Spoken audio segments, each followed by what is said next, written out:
This is By Gods and Kings, a Script Crib Publishing development. For more information on By Gods and Kings, please visit our website, www.bygodsandkings.com. You can also follow us on Twitter at By Gods and Kings, or you can like us on Facebook. And now, for the next chapter in Nathair, Ascension. Chapter 5. Upon the prodigal son's return. The carriage pulled into Brex as I was already taken aback by the state of the city. While Wurs was vibrant and jovial, Brex possessed an aura of sadness, almost as if it were the home to a perpetual funeral. The streets that were once bustling with merchants were now filled with destitute citizens. The vendors who had carts filled with goods now only had a few things to sell. The buildings appeared as if they needed maintenance, and the roads were unclean and full of debris and manure. I opened the door to the front of the carriage and poked my head through. "Driver, what happened here?" I asked of the man who held the reins of the horses. "This is not the Brex that I remember." The driver glanced back at me and smirked. Bryle wasn't the only thing that got drugged down, he joked while averting his eyes back to what was in front of him. When the oceans lowered, boats couldn't make it to the harbor. All commerce had to come by land, and there weren't many who were willing to make the trek south. The oceans were receding before I left for Wurs, and Desponsia was inching closer and closer to Brex. But while I was gone, it arrived. The swamps had overtaken the rivers, and the oceans no longer reached the harbor. Honestly, lad, the city has always had an aura about it that made it seem as if it weren't long for this world. It always felt as if it was hanging on by a thread, but now it seems that the fabric has completely unraveled. An evil smirk came over me as I tucked my head back into the carriage. "Poetic," I muttered while closing the small door.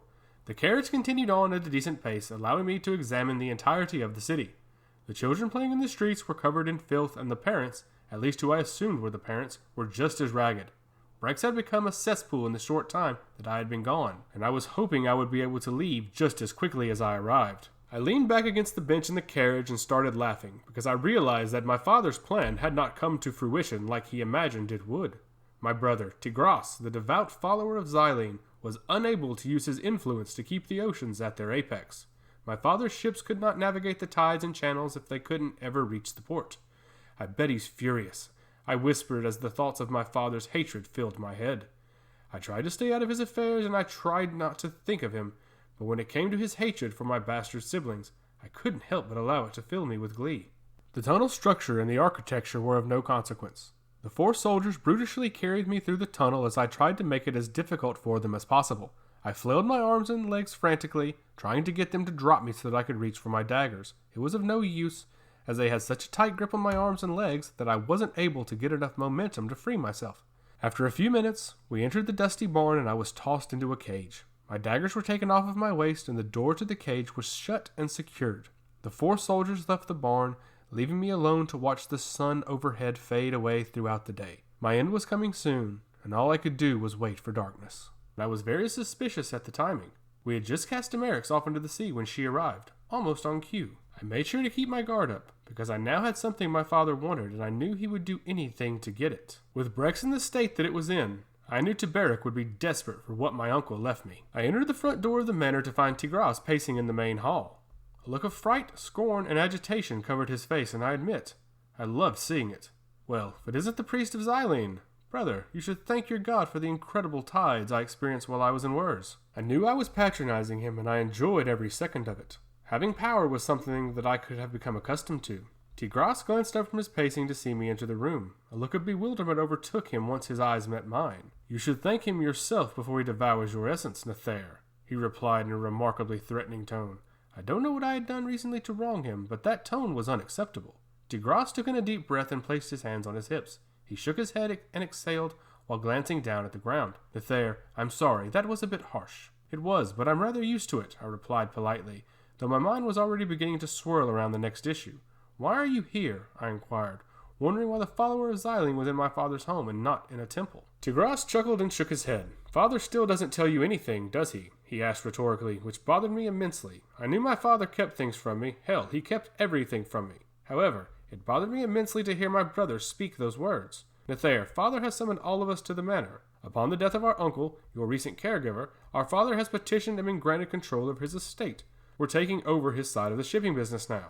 My eyes widened upon hearing the words slip off of my brother's forked tongue.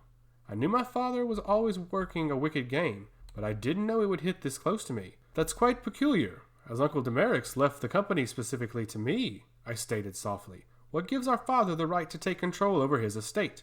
Because Tuberric's never left a recorded will, or at least one hasn't been found yet, answered Tigras. I found his response troubling, because I knew this was a lie. Jarovsk held it in his hand when he told me that I was being left the company. Something sinister was at play, and I began to worry just how deep this went. I'm sure it will all be sorted out, but you should be thrilled, Nathair. This is brilliant news for our family, continued Tigras. I forced a smile out of the sides of my mouth before nodding. It is, I said reluctantly. I shouldn't keep father waiting, though. He has summoned me from Wurs. No, you shouldn't, retorted Tigras. It was at this moment that I knew I was in danger. Something sinister was at play. I knew my father had a scheme in mind, but now I had to be resourceful over my own personal safety. I walked through the manor quickly, not having to skulk around corners or keep myself hidden. For once, I was free to move as I wished. I entered the lobby to my father's parlor to find Phalaus staring out the large window against the side wall. Oh, it's you, I announced upon entering. I closed the door behind me while keeping my eyes focused on my brother. After hearing Tigras in the previous room, I knew there was a lot at play now, and I was prepared for anything. I kept my daggers on my side, but I made sure they were quick to reach. I knew I was in danger, but I couldn't be seen as defensive. I had to make sure they saw me for who they perceived me to be. I was wondering how long it would take for you to crawl back to us from Wurs, he seethed without looking at me, keeping his gaze out the window. Clearly the carriages move a lot faster than they used to. Or the horses are in much better shape, I joked, trying to lighten the mood where Phalaus always kept it dismal. Excuse me, Phalaus, but I'm here to see father. Phalaus turned and held his hand out, placing it on my chest while looking into my eyes. You will do no such thing, he commanded. I stood perfectly still and glanced down at my brother's hand before locking eyes with him. And why not? I asked politely in as innocent of a tone as possible. Why am I not allowed to see father upon my return? He summoned me here from Wurs, after all. Phalaus scowled and furrowed his brow. Because he has given me the message that he was going to give to you, he replied. Phalaus closed his eyes and inhaled loudly before opening them and staring into my soul. Or at least that's what it felt like he was trying to do. He was trying to intimidate me, and it wasn't working. It was a charade, and I could see right through it. Cut the act, Phalaus. I know you're not serious, I said sternly before stepping away from him. I took 2 steps past him when I felt my brother's hand on my left shoulder. He pulled on it to stop me, only for me to react violently. I planted my left foot and spun on it, projecting all of my force behind my right fist. I drove it as hard as I could into his face, hitting him squarely on his left cheek. I followed that up with a swift left palm to his throat to push him backwards, and then another right palm to the area above his left eye. Phalaus was stunned and stumbling backwards as I kept my left foot planted and drove my right leg into the back of his left knee. I leapt into the air and spun, driving my left leg into his right knee. Finally, I planted both legs and lunged backwards with my elbow out, driving it into his sternum and knocking him onto his back. I stepped forward and gazed down at my broken brother as he rolled around on the wooden floor. Blood was coming from the area above his eye, though not enough to seek a doctor. He was breathing heavily from the last elbow into his sternum, but he was going to survive. I intended on it. Nathair, that is enough, boomed my father from the doorway. I suppose the old man saw me nearly kill his firstborn. Father, just the man I wanted to see, I said as I dusted my shirt off and shifted my attention toward him. I apologize for my tardiness. I would have been quicker had I not been stopped by my brother. He glanced over my shoulder at Phalaus, who was still writhing on the floor in pain. Right, you were delayed, he said dejectedly, almost as if he wished to not have to speak to me. I followed him into his office and glanced back at Phalaus. I grinned roguishly at my brother before I shut the wooden door, keeping my back to my father until I heard the latch. Come on, son, I don't have all day. I moved through the opening in my father's parlor and examined the objects he had strewn about. It was similar to the last time that I was there. Books, tomes, scrolls, and other parchment were scattered about the area. Father, how have you been since we last saw one another?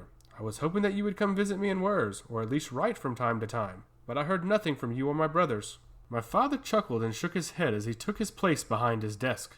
He remained on his feet, but placed his palms on the smooth surface before him. Nathair, don't be foolish. You know damn well why you were sent off, he stated rudely over his laughter. He glanced up at me and stared at me over the bridge of his nose. You were sent away because I had no purpose for you here, nor any reason to keep you around. I had no will to want to continue to raise someone without a use. My father paused briefly as his words sunk in. I felt weak, but equally angered. He confirmed what I already suspected. Rage built within my bones, though I did my best to keep it at bay and not show it outwardly. Fortunately for you, I found a purpose for you elsewhere. And what purpose was that, father? I inquired politely, still with my rage building, but now I was plotting my next move. He tilted his head up a bit further, leaving his chin parallel to his desk. Your Uncle Tuberric possessed a rival shipping company. You knew that going there, and you knew that, while we were not allies, we were not enemies. We were business rivals, but we were family. And so long as your mother was alive, it was going to stay that way. Once she died, though, things changed. Tuberric agreed to take you in after I told him I was going to have you lost at sea or sold into slavery. He knew how much Metralgia loved you, and how it would tear her apart if she knew I cast you out. You were going to sell me into slavery? I exclaimed, unable to hold my fury. My father could see my emotions, and an evil smile came across his face. It would have been the best use of you at that time, but you fulfilled a much larger use once I sent you to your uncle, continued my father with a much more demeaning tone. Your uncle had an affinity for you, and, I'll have you know, I did keep a watch over you. When Brawl was submerged into the depths, I know that you were in Sunshire spying on the Dorvos. Regulus is a dear friend of mine, and those in his employ saw you lurching around his city like a venomous serpent searching for his prey. It seems Tuberric's found a use for you after all, and I suppose I should at least extend you the opportunity to serve me in that capacity. I chuckled openly at my father. You want me to serve you when Tuberric's left his company to me. I am your rival now, father, and in time the truth will come out. I paused as I watched my father twist a quill in his hand. Uncle Tuberric's made me who I am, and because of that, I will see to it that his legacy will never be lost or tainted by the likes of you and your ilk. My father locked his eyes on mine as an evil grin came over him. He placed the quill in his desk and clapped his hands while laughing. I was quite hopeful that you would agree to serve me. Your gifts are quite unique, but I have no use for someone who will not serve the family.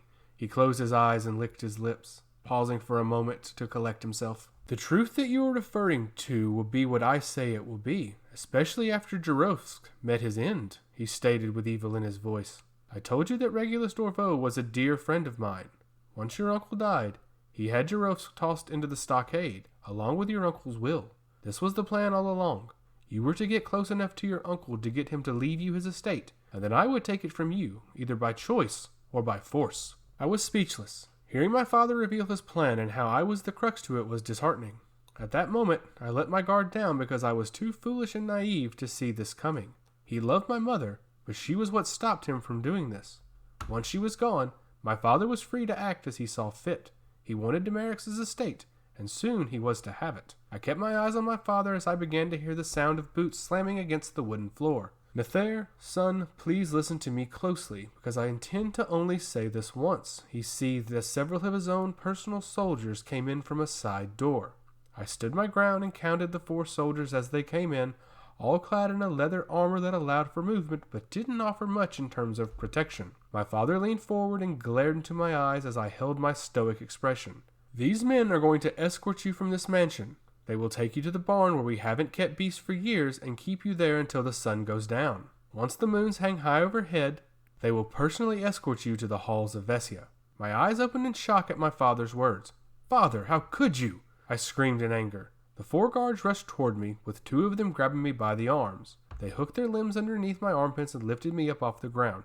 I flailed my legs as they pulled me away from my father, and he stared menacingly after sending me to my doom. In the aftermath of my father revealing his scheme to me, I was too taken aback to reach for my weapons. The soldiers had little to do. Nathair, your usefulness has ended and there is no purpose for you left in this realm. Your body will be turned into ash and fed to the dirt, while your soul will be fed to whichever god is hungry enough to devour you on the spot. My father's words rang through my ears as the guards pulled me from the room and closed the door behind me. They dragged me down a large flight of stairs and down into a tunnel that connected the mansion with the barn, as well as several other structures on the property. I forgot those tunnels existed, as they were mainly used by the servants to get from one place on the property to another without wasting much time. The tunnel structure and the architecture were of no consequence. The 4 soldiers brutally carried me through the tunnel as I tried to make it as difficult for them as possible. I flailed my arms and my legs frantically, trying to get them to drop me so that I could reach for my daggers. It was of no use, as they had such a tight grip on my arms and legs that I wasn't able to get enough momentum to free myself. After a few minutes, we entered the dusty barn, and I was tossed into a cage. My daggers were taken off of my waist, and the door to the cage was shut and secured. The 4 soldiers left the barn, leaving me alone to watch the sun overhead fade away throughout the day. My end was coming soon, and all I could do was wait for darkness. Hey guys, this is Chris with Script Crib and By Gods and Kings. I just want to thank you for listening to our video. We're going to have a whole lot more coming out. If you could, hit the like button, hit the subscribe, and you're going to have more content coming to you on a pretty regular basis. Thanks so much.